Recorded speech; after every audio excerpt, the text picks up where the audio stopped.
And here we go, episode number 92. Welcome back. So glad to have you here with me. I am Dr. David Hopkins, humanities professor, your host and guide in pursuit of intellectual freedom. Here we are working our way through a genre of text known as wisdom literature. And when we started this journey looking at ancient tribal traditions and myth around, about 3000 BCE, some of the ideas and the morals seem pretty rock solid, or should I say even simple, straightforward, or single-faceted. But now we've made it to the Greeks, the birthplace of Western philosophy, and the philosophies and perspectives are getting more complex, more nuanced as society is getting more complex and sophisticated with international trade routes. We're starting to see the emergence of large urban centers. But today, we stay in classical Greece, and today we're looking at the Sophists. I know many of you may not be familiar with the Sophists, and you may be thinking, I have no idea what you're talking about or who these people are, but I promise you by the end of this podcast, you're going to have a firm understanding of who they were and their significance in our modern society and in our culture wars being waged today. Specifically, one could argue that the Sophists laid the groundwork for moral relativism that has definitely made a comeback in our postmodern world today. But before we get there, let's just recap how to maximize this experience of you and I discussing wisdom literature in the podcast. I know that these topics, they're not light, fluffy, or easily digested sometimes. So here's what I recommend. Of course, for those just grabbing this podcast from Apple, Spotify, Google Podcasts, or wherever you can, of course, just listening in and that's fine and it's appreciated. But, by the way, side note, I want to give a little shout out to Frankfurt, Germany. Wow. For some reason, I'm getting quite a fair amount of attention there. So if you're one of those people listening in from Germany, thank you so much for listening in. It's cool to have people listening in from around the world. You know, as a college professor, each semester, I have roughly 150, maybe 250 students in my classes each semester, from online to the traditional classroom. But this podcasting thing, having it reach out and be heard literally across the globe in all 50 states, it still just blows my mind. So thank you so much for listening in. But back to how to maximize your experience. So yeah, you can just listen in and that's cool. But if you go to the show notes, I include a hyperlink to the Intellectual Freedom Substack page. And here you can follow along the readings that I'm literally talking about each and every week. So you can study for free right along with me by subscribing to that Substack page, because here's what I do. I read one chapter from the book, Reading in Ethics, Moral Wisdom, Past and Present. So on that Substack page, you can see that book. You can see where you can get a hold of one. It's just one short chapter each week, literally, is what I'm basing these podcasts off of. And so from the readings, I kind of sift through that chapter. I consider the details of what are presented in the book, and then I basically discuss something that really resonates with me. If something stands out as important, relevant, or just downright interesting, I dive into that topic. Sometimes it'll be multiple ideas, as you've seen, sometimes just one or two things. But on the Substack page, I provide links to free, besides just the book I'm reading from, I provide some links to some free, high quality, high credible source documents that you can read online. And again, it's 100% free. So if you don't want to read the exact book that I'm studying from, and you can buy it at any Barnes & Noble or buy it on Amazon or wherever you can get it, I do encourage you, if you enjoy this study, to go ahead and subscribe, because once you subscribe to that page, you'll have access to be able to email me any questions, ideas, comments you have directly. So I'd love to have you join that way. But okay, enough with the intro stuff. Let's do this. The Sophist. Now, if I'm going to be honest with you, I struggled a bit where I wanted to go with this podcast in looking at the Sophists. I've been introducing them, this rising academic group, the Sophists, the past couple of weeks when I talked about Socrates and Plato, as they were in the background of their stories, their lives, and their philosophies. But now it's time to really deep dive into them. Who were they? And what in the world did they believe? And why should I even care about that in our world today? The early Sophists are a bit of a mystery, actually. We only know bits and pieces about them. And actually, some of the readings from the Sophists, they're anonymous. They don't even have an author attributed to them. But the term sophist, just like the word philosophy, it comes from the Greek word sophia, which really in Greek means wisdom. But how are we to differentiate between philosophy and sophistry? I think there's one big difference. And I think if you get this one difference, you'll understand how they are not the same thing at all. I think there's one thing.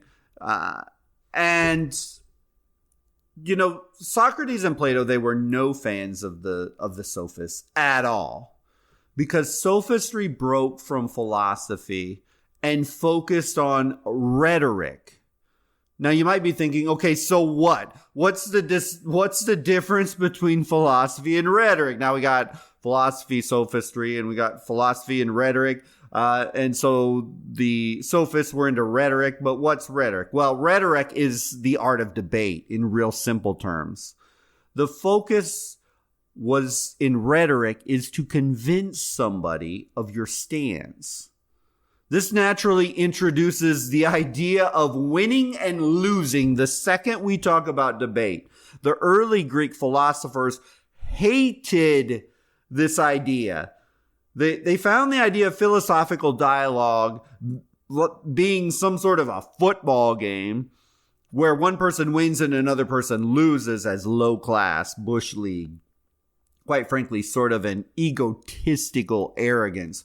Especially for Socrates, this idea of winning was a non-starter, as you cannot win wisdom, as you can never fully achieve enlightenment. And if you say you are quote unquote fully enlightened, or I won that debate, I've reached the ultimate level of intelligence, well, then you're nothing more than a pompous, egotistical ass. Sorry for the language.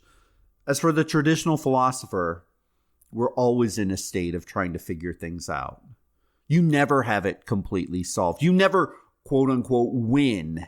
Whereas in rhetoric, you line up combatants, most commonly two combatants. They verbally battle to convince a group, usually, that they are right and the other is wrong. This introduces ego. This introduces vanity. This introduces manipulation. You get the point. Now, I should stop right here for a moment. What most people know of debates are what we see in politics today. I actually podcasted after one of the Trump-Biden debates, and the Sophists would have been appalled. They would have been disgusted and embarrassed at the tactics these two presidential candidates put forth in the last election. The two old, crusty, egotistical fools that were yelling over each other, name-calling, and all other manner of buffoonery.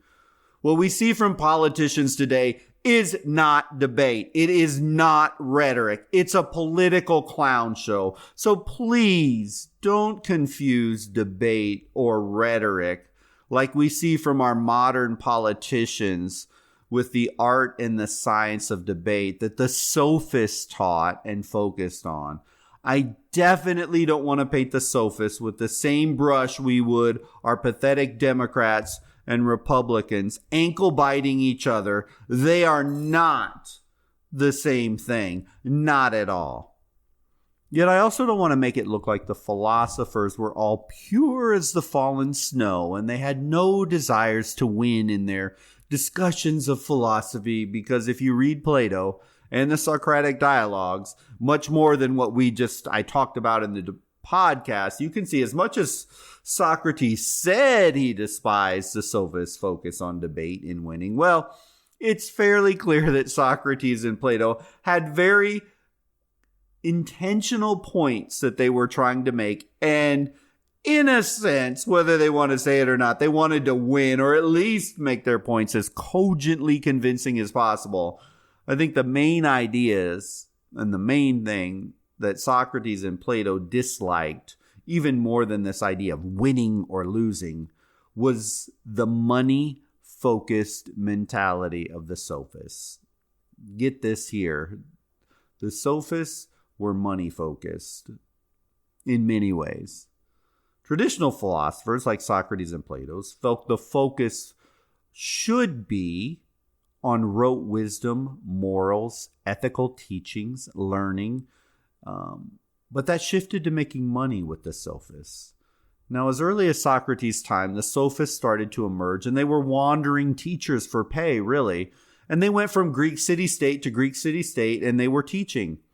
But why did this just emerge on the scene, this gun-for-hire tutor or teacher? Well, we were starting to see the emergence of a money-driven economy. Like I mentioned a bit earlier, merchants and a middle class, they were starting to show up.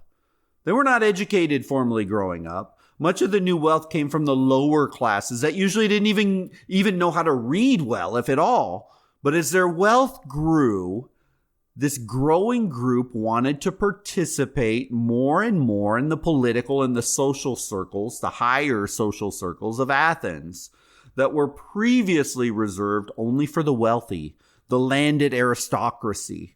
They saw education as this emerging wealth, they saw education as a golden ticket into success in Greek society. And the Sophists, they stepped in to fill that demand.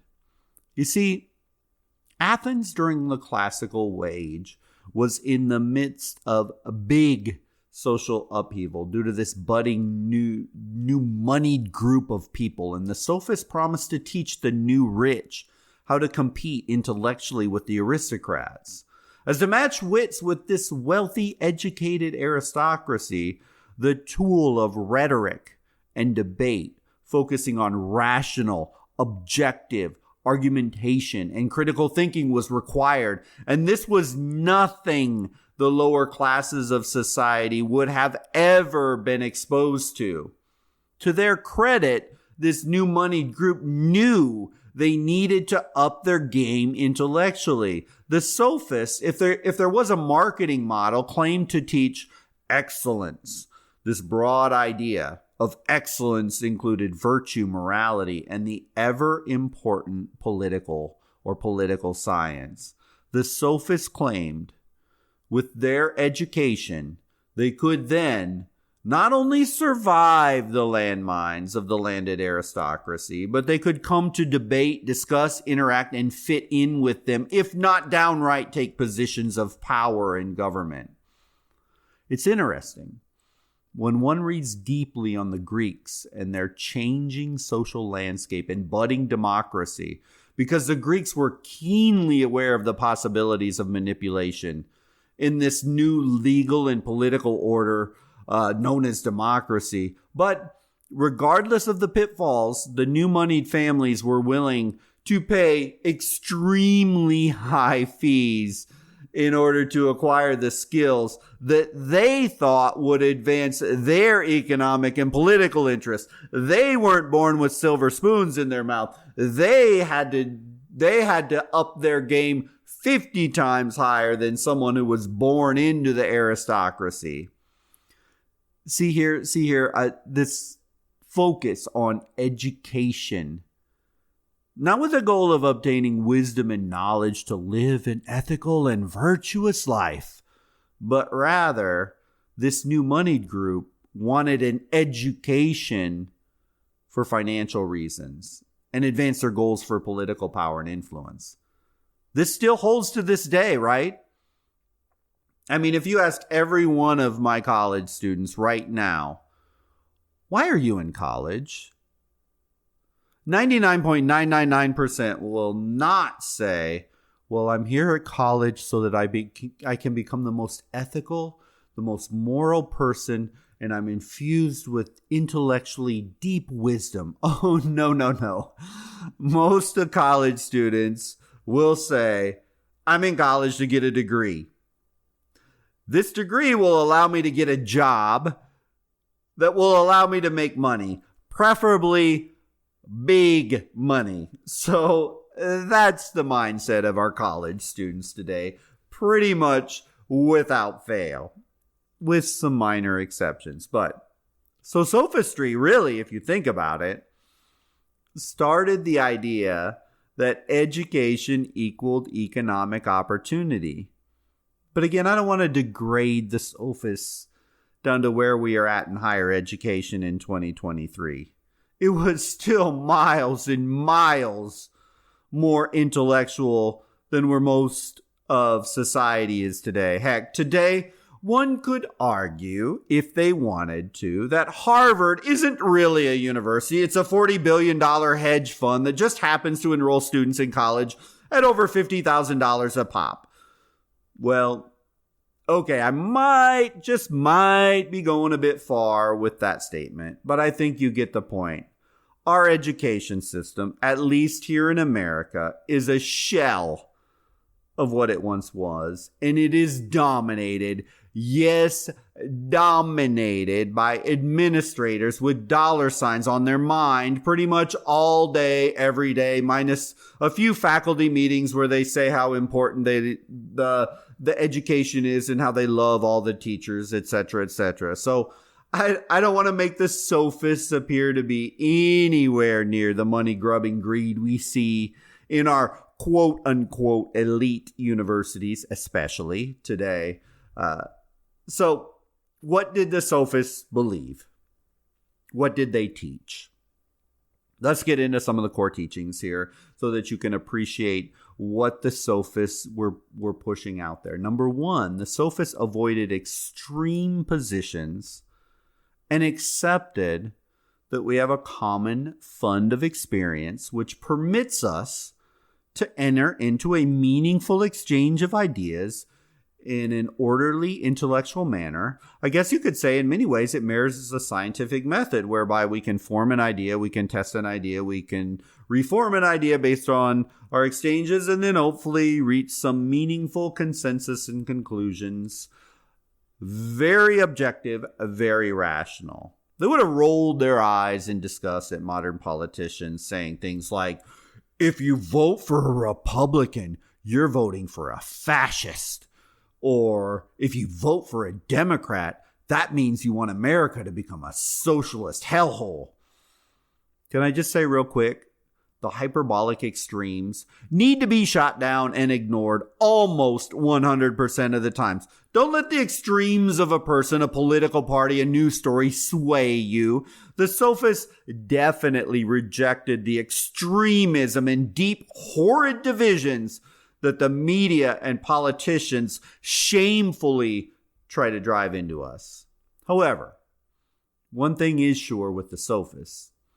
They challenged the foundations of popular and long-held beliefs in Greek society. They definitely wanted to take on the status quo traditionalists.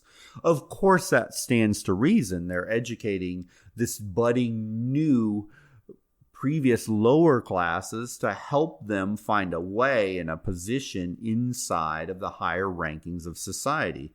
So, for example, Pythagoras, a key sophist, argued that he did not deny the gods. He merely couldn't say tangibly whether they existed or not, or what form they took. You can imagine this would hit Greek culture like an earthquake, as unquestioning belief in the gods was one of the hallmarks of the early Greeks throughout the classical world. That same mentality still exists to a certain extent in Christianity and Islam and in all of the core faiths.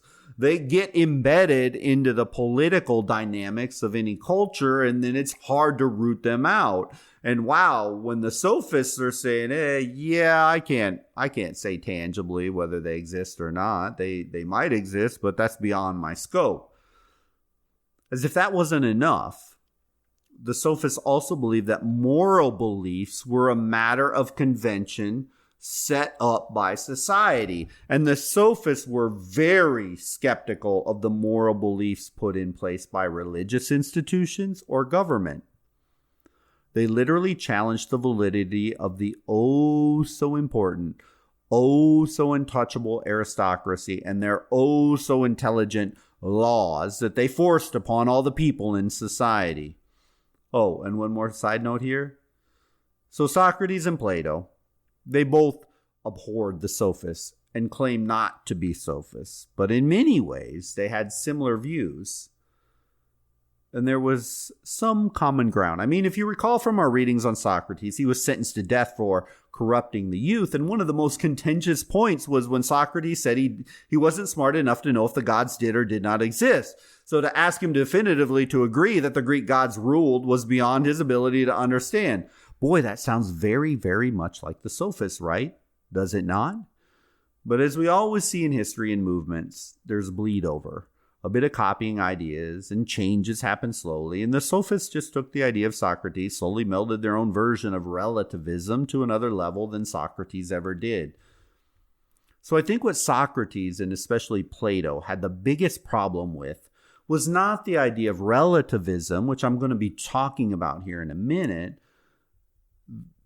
or this idea that moral codes, they're not 100% infallible across cultures. But the fact was that Plato and Socrates saw the Sophists as teachers in a self-interested pursuit of power, money, and kind of an anything goes morality.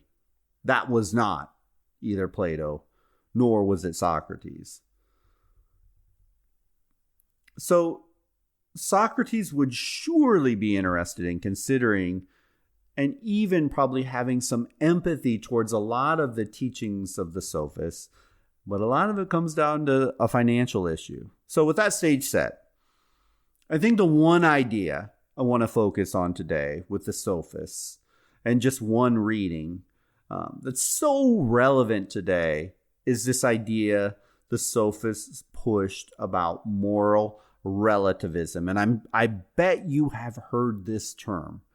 So what am I talking about if you haven't? And when I say moral relativism, well, in very simple terms, it is this idea that all societies should accept each other's differing moral values because there are no universal principles. I think it's best described from the text. This comes from what I'm going to read for you now, comes from an anonymous author in a very short work called Twofolds or Contrasting Arguments, or a snippet from this short work. This document was written roughly around 425 BCE. It comes from an anonymous author. We don't know who wrote it, but it perfectly shows the problems of humans having rigid, strict moral dogma. And the Sophists just struggled with this. So let me read for you quickly here on this. So Anonymous says this, quote, "Contrasting arguments are also put forward on what is seemly and shameful. For some say that what is seemly and what is shameful are two different things. As the name differs, so likewise does the reality. Otherwise, however, say the same thing is both seemly and shameful. For my part, I shall attempt an exposition of the matter along the following lines. For example, it is seemly for a boy in the flower of his growth to gratify a respectable lover." Keep in mind, too, we're talking about the 4th century BCE. It was very common for young boys to be attached to older men. It was just part of their culture. But it's shameful for a handsome boy to gratify one. Turning pages here. Not his lover. And it is seemly for women to wash indoors, but shameful to do it in a wrestling school. But for men, it is seemly to wash in a wrestling school or gymnasium. And to have sexual intercourse with one's husband in private, where one will be concealed from view by walls, is seemly. To do it outside, however, where somebody will see, is shameful. And it is seemly to have sexual intercourse with one's own husband, but very shameful with someone else's. Yes, and for the husband too, it is seemly to have sexual intercourse with his own wife, but shameful with someone else's. And for the husband, it is shameful to adorn himself and smear himself with white lead and wear gold ornaments. But for his wife, it is seemly. And it is seemly to treat one's friends kindly, but shameful to treat one's enemies in such a way. However, I shall go on to what cities and nations consider shameful. To Spartans, for example, it is seemly that girls should exercise naked or walk around bare-armed or without a tunic. But to Ionians, this is shameful. And in Sparta, it is seemly that boys should not learn arts or letters, but to Ionians, it is shameful not to know all these things. Among the Thessalonians, it is seemly for a man to first select the horses from the herd and then train them and the mules himself. And seemly for a man first to select a steer and then slaughter, skin, and cut it up for himself. In Sicily, however, such activities are shameful and the work of slaves. To Macedonians, it appears to be seemly that girls should love and have intercourse with a man before marrying a man, but shameful to do this once they are married. To Greeks, both practices are shameful. The Thracians count it an adornment that their girls tattoo themselves, but in the eyes of everyone else, tattoo marks are a punishment for wrongdoers. Massagetes cut up their parents and then eat them. It seems to them an especially seemly form of entombment to be buried inside one's children. If a person did this in Greece, he would be driven out of Greece and die a miserable death for doing things that are shameful and horrible. Again, to Lydians, it appears seemly that girls should prostitute themselves to earn money. In that way, they get married. Among the Greeks, no one would be willing to marry any such girl. I think that if one were to order all mankind to bring together into a single pile all that each individual considered shameful, and then again to take from this mass what each thought seemly, nothing would be left. But they would all, severally, take away everything, for not everyone has the same views. To put the matter generally, all things are seemly when done at the right moment, but shameful when done at the wrong moment. What then have I managed to do? I said I would demonstrate that the same things are shameful and seemly, and I demonstrated it in all the above mentioned cases. So, end quote. So if we go here, really go here, there's an important question to answer. How can one human, one religion, one culture, one leader claim 100% to have the correct moral code when in fact we see a massive diversity of idea and opinion on what is or is not moral? It's a fair question. It's a fair question for a Christian, a Muslim, or anyone who unabashedly believes in a moral code. Now, today isn't the time nor the place to give the religious views of Christianity or Mohammedan Islam or other faith-based leaders on this topic. Trust me, their time will come, and their rebuttals to moral relativism will be heard if you stay with me through this series of wisdom literature. Our study of Jesus Christ is coming up, in 5 weeks or so. So today, I want you to get the Sophists and this idea of moral relativism, because they objectively, rationally look out across cultures, even just within the same Greek city-state structure, and they see differences and why. And so their philosophy on moral relativism is important. To the Sophists, intellectually, it was important to be on guard for human-created or artificial truths. Artificial truths versus natural truths or natural laws. A natural law, in opposition to an artificial or a human-created law, is a law of moral and ethical rightness, if that is a word, or justice, held to be common to all humans and derived from nature rather than from the rules of a society or a king or a governing board. A natural law is a universal law, and it applies to all people at all times. And to break a natural law to the Sophists is a violation of humanity. It's the same for everyone everywhere. It's just so hard to find them. Just off the top of my head, as I'm talking to you here, one might say that just murdering people randomly or indiscriminately for sport or no particular reason is a violation of a natural law. Because if humans begin to just indiscriminately murder each other, well, society would collapse as we know it. So one could say that murder is a universal law. Now, in the realm of the criminal justice system, most societies create a different hierarchy for murder. First-degree murder, second-degree murder, self-defense, etc., etc.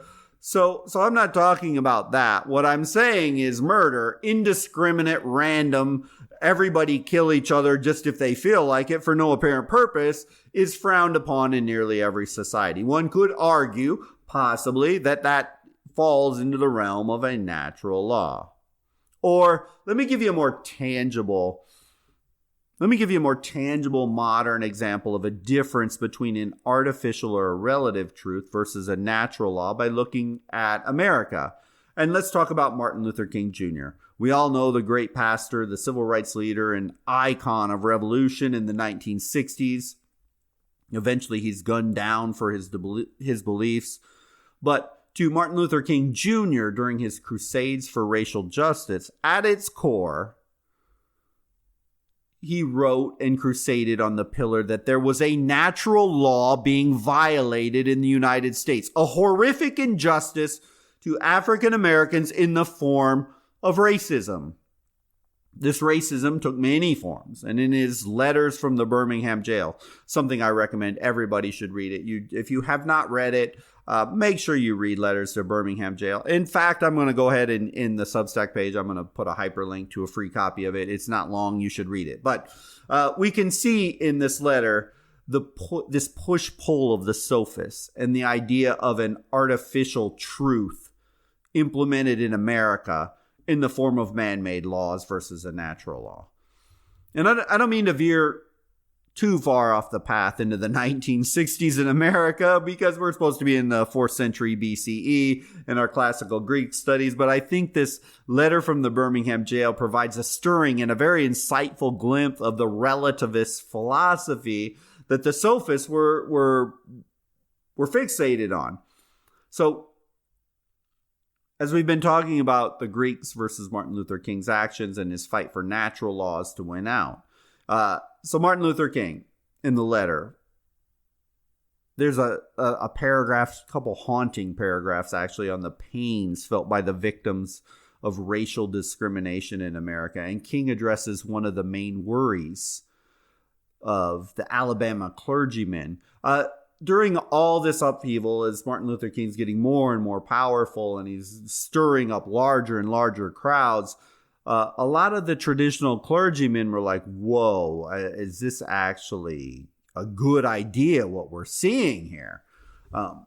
And so this moral struggle and argument was a problem for some of the clergymen in watching King's social activism. And they had this question for Martin Luther King: how can it be moral to obey some laws, but then you're going to turn around and break other laws? It's a great question that only a great mind like Martin Luther King Jr. would probably invest time to go deep into and understanding it. And King justifies his willingness to participate in civil disobedience by an appeal to natural law. He actually cites St. Augustine, and we'll eventually get to him too as we work our way through this through our wisdom literature. But St. Augustine had this conviction that an unjust law is not a law at all. Now that sounds good in theory, but this statement immediately raises the question: well then, Reverend King, how do we know which laws are just and when it's okay to revolt? The answer for King was actually very simple. And he said this, quote, "A just law is a man-made code that squares with the moral law or the law of God." Get this here, as this is the crux of a natural law. Any law, for instance, that undermines human dignity does not square with the law of God, and it cannot be a natural law. Therefore, it is unjust and it should be disobeyed and destroyed. It's interesting in our readings from the Sophists, Antiphon, in his work Truth from around 430 BCE, basically says the same thing, minus, of course, the Christian iconography. And he argues this, quote, "It is not possible to overcome natural laws. And in essence, if you disobey a natural law, eventually nature will right the wrongs if the person does not right the wrong." So like any true natural law theorist, King goes on to explain his movement and mentality. And he says an unjust law is a human law that is not rooted in eternal law and natural law. This eternal law is the rational pattern of the universe, which consists in God's divine reason. Humans, as finite beings, cannot fully grasp these laws, but they can participate in this divine reason. And it is this participation that is termed natural law. To quote St. Thomas, natural law is that by which each man understands what is good and what is evil. So when man-made laws suppress, control, or build up hierarchical powers for one group's wealth and power, this is not a natural law. It is a deceitful manipulation of man-made power in politics, and these types of laws should be rejected. Heck, even our preamble to the Constitution speaks of these natural laws that we need to follow them, and as a defense for the colonists to revolt against the British Empire.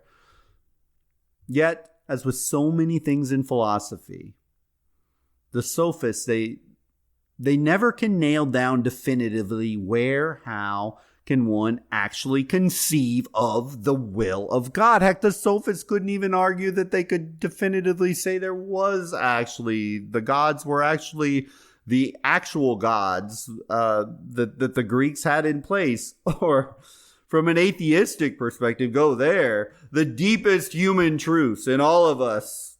I mean, how do you get there that could connect all human beings? And all of us, I mean, we all wrestle with this problem of what is good and what is evil. Sure, it isn't like dinner conversation, but it's important. And getting the entirety of humanity to agree on what is or is not a natural law, as we saw from the end of the readings of the Sophists, said, it's so hard to get there. This natural law versus the bad artificial man-made law. It's extremely complicated, and it's extremely hard for King, in his situation, the idea that blacks can't drink from the same drinking fountain, they can't go to certain restaurants, they can't get an education in universities or hold certain jobs or vote is completely and utterly unacceptable. That's a man-made law by racists and people digging in to hold power and authority over others. These discriminatory laws are not natural laws. They are artificial laws with any credibility. And they surely had no biblical perspective, and thus they needed to be dismantled. I think you now probably get the point between the man-made law versus the natural law. So the Sophists, they introduced this idea of relativism, and it pervades society today. When we think of our culture wars, they've taken on a very moral relativism approach, and in many ways to an extreme, One of the most controversial ways is in the transgender debate. Some argue that if you declare yourself to be a man or a woman, then society has to affirm that decision without question. Because who's to say whether you're a man or woman except the person who says it? The other side of that debate would argue, well, no matter what you feel like, you don't get to change your biological identity. One side would be arguing from a moral relativist perspective. The other side from a more biological or a natural law perspective, so they believe. Which you think is which? Well, I mean, that's for you to grapple with on your own. I'm not here to convince you of one or the other's view or vice versa. Am I being evasive? Well, maybe, but I can't solve these deep-seated issues for you.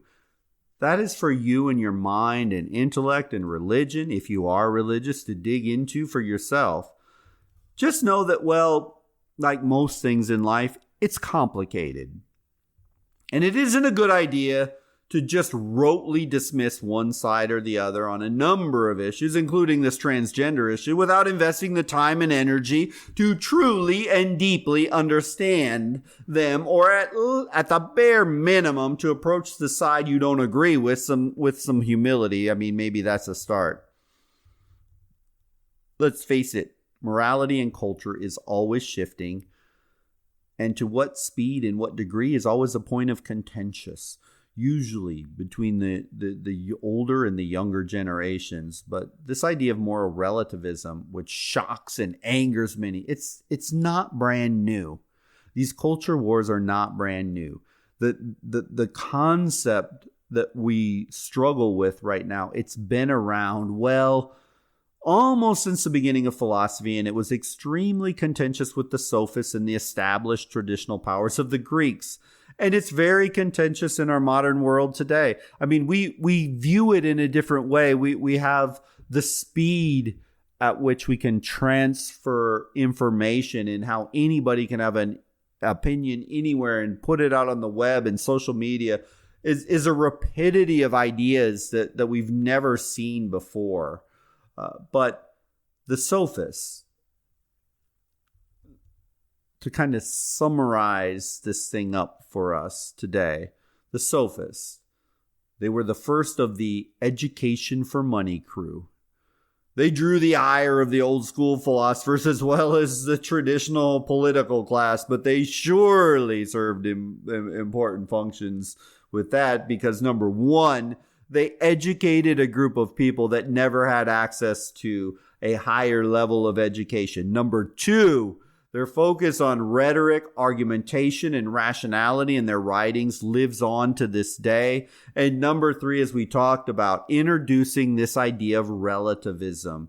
It's very important, and for sure we see that in our society today. So I guess if we had three things the Sophists did, they educated a group of people that never had it before. That's awesome. Their focus on rhetoric and argumentation, rationality in their writings exists even now, and that's awesome. And as we talked about, this idea of relativism, some people despise it, but the fact is it's an important idea, and we've added around, and so they kind of form the baseline of that for us today. So these are just a few of the things we can take from the Sophists. But I think we've covered enough ground for today and in this podcast. But I want to invite you, even encourage you to read more.